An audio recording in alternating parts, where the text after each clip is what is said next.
So I was working here, and I got a phone call saying that some people have been pulled over and arrested after an action downtown. The van was pulled over for supposed seatbelt violations, and then they just kept us there for an hour, eventually impounded the car, said that there was drug violations because there's vitamin C tablets on the dashboard. And then I was getting ready to go, and then I got a call that the bullet zone had been raided.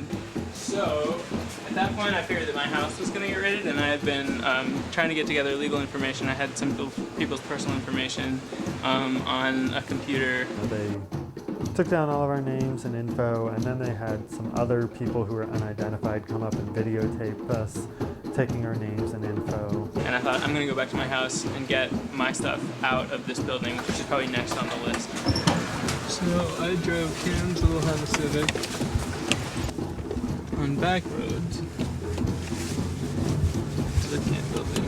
I pulled up here on Minnesota, and I didn't want to pull right up to the building, so I parked like basically right here behind the car. And I thought, okay, I'm gonna walk inside and get what I need to get. We found out later that other people were being arrested down the street as they left. And I'm walking down, and I'm looking around. Don't see any cops. It's pretty, it's pretty quiet. There's people milling around. So I didn't know that there were police officers already watching me when I left the door. Right about here, I realized that I really am in trouble, because I do notice that the car right in front of the car that I parked has 2 undercover police officers in it, and I gave him a winning smile as I opened the trunk of my car.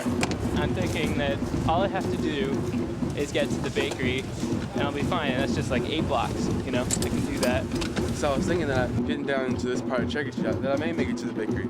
So I'm walking this way, and then a cop, he wasn't going too fast, he just drove right by. He didn't even look at me, he just went right past me. I was like, well, maybe they won't stop me. And then one car sped up from behind me, put on its lights, and I was like, okay, and I pulled over right about here.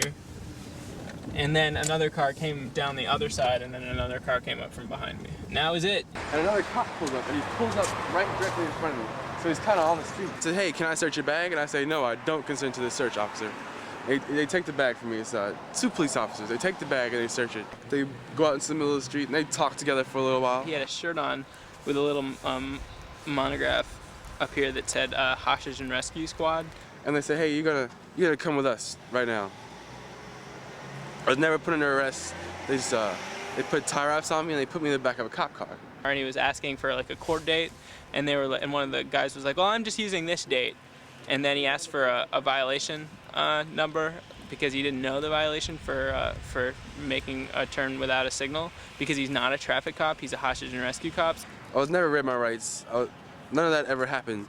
At the end of the whole day, about 6 hours later, I got a arrest, all my paperwork, and the charge was public demonstration.